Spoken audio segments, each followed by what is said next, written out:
Life after 40 is not only about gathering wisdom, forgiveness, and small joys. It is also about learning to release, to let go, to unclench your hands from the things that no longer serve you.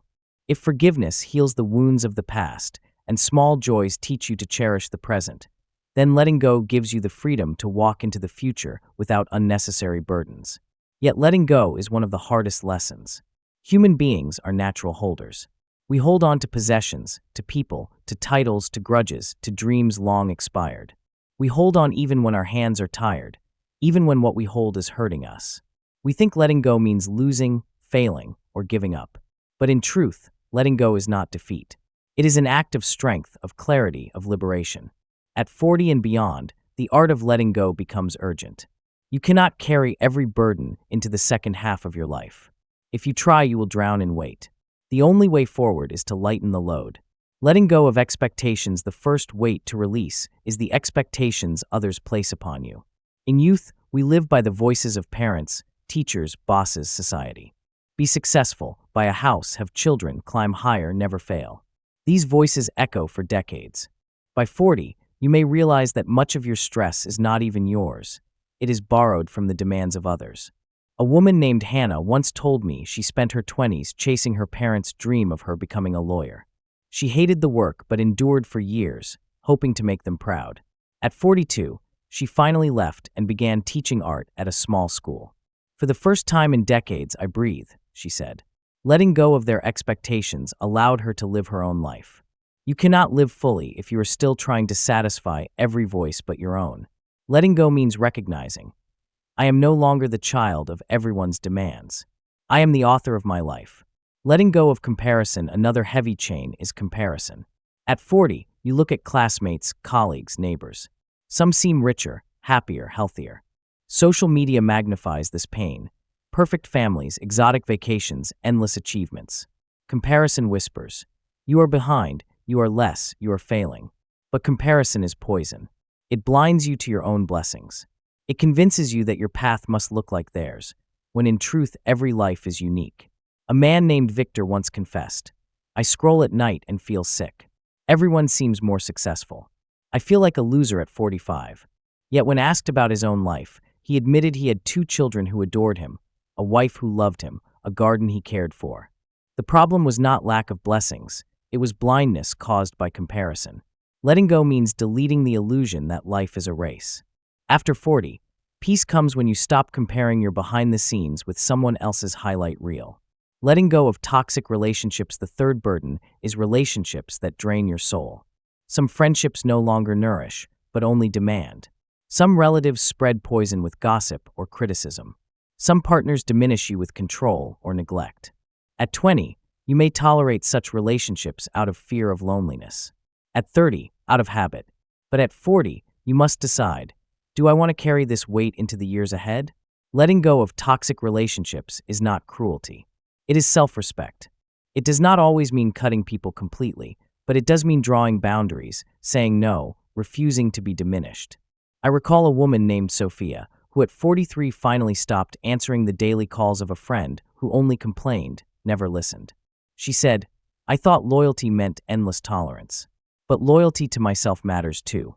In that choice, she gained not loneliness but peace. Letting go of possessions and clutter, another form of letting go, is material. By 40, many homes are filled with items accumulated over decades. Clothes never worn, gadgets unused, souvenirs gathering dust. These objects occupy not only space but mental energy. Minimalism is not about owning nothing. It is about owning what matters. A man named Daniel shared how he cleared half his belongings at 45. I gave away boxes of things. At first I felt loss. Then, strangely, I felt light. Every item gone was one less weight on my mind. Letting go of clutter teaches that joy does not come from accumulation, but from clarity. A simple room allows space for breathing. A smaller wardrobe means easier choices.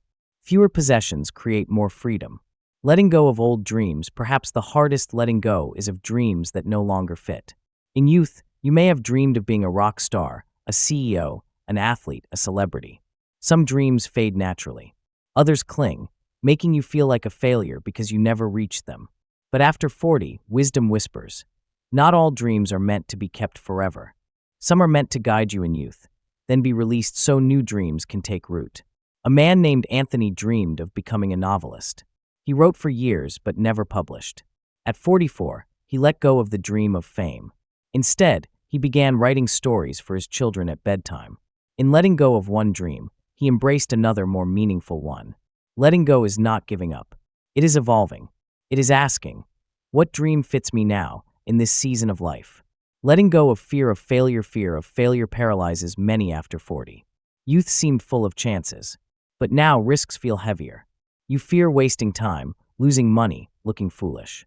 So you cling to safety, holding on to what is known, even if it suffocates you. But letting go of fear is essential. Failure is not the end. It is data, feedback, redirection. After 40, every failure is less about identity and more about learning. Consider Linda, who at 48 launched a small bakery after leaving a corporate job. Friends called her reckless. She said, "I was terrified, but I realized the fear of never trying was heavier than the fear of failing." Today, her bakery is modest but thriving. More importantly, she feels alive.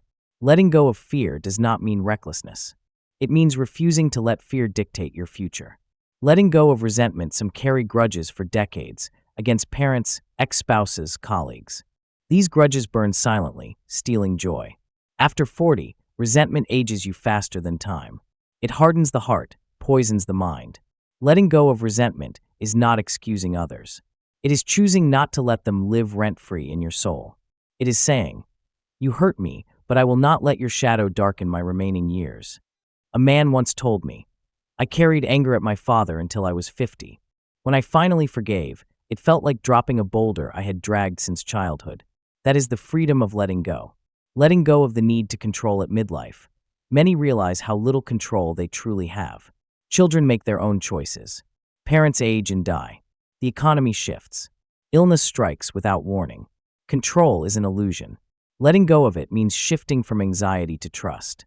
It means saying, "I cannot control everything, but I can choose my response.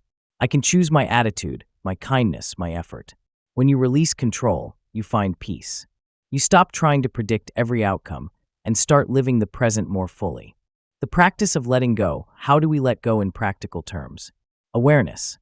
Identify what weighs you down: an object, a relationship, a belief, a fear.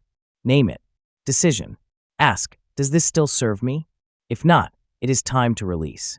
Action. Donate the item, set the boundary, write the letter, close the door. Ritual. Create small acts of release. Burning old notes, walking in nature, meditating on open hands. Patience. Letting go is not once and done. Some burdens return. Release them again. The gift of letting go. When you let go, you make space. Space for peace, for joy, for new possibilities. A cluttered room cannot receive new furniture. A clenched fist cannot receive a gift. A heart full of grudges cannot feel love. After 40, the art of letting go is not about emptiness. It is about fullness. Fullness of life, of presence, of lightness. Imagine yourself standing at the edge of a lake. In your hands are stones, each stone a regret, a fear, a toxic tie, an old dream. One by one, you throw them into the water. Each splash is a release. Your hands grow lighter. Your body straightens. You smile. You walk away free. That is the gift of letting go. Not loss, but liberation. Not emptiness, but space. Not defeat, but freedom. After 40, may you learn this art. Not to abandon life, but to live it more fully.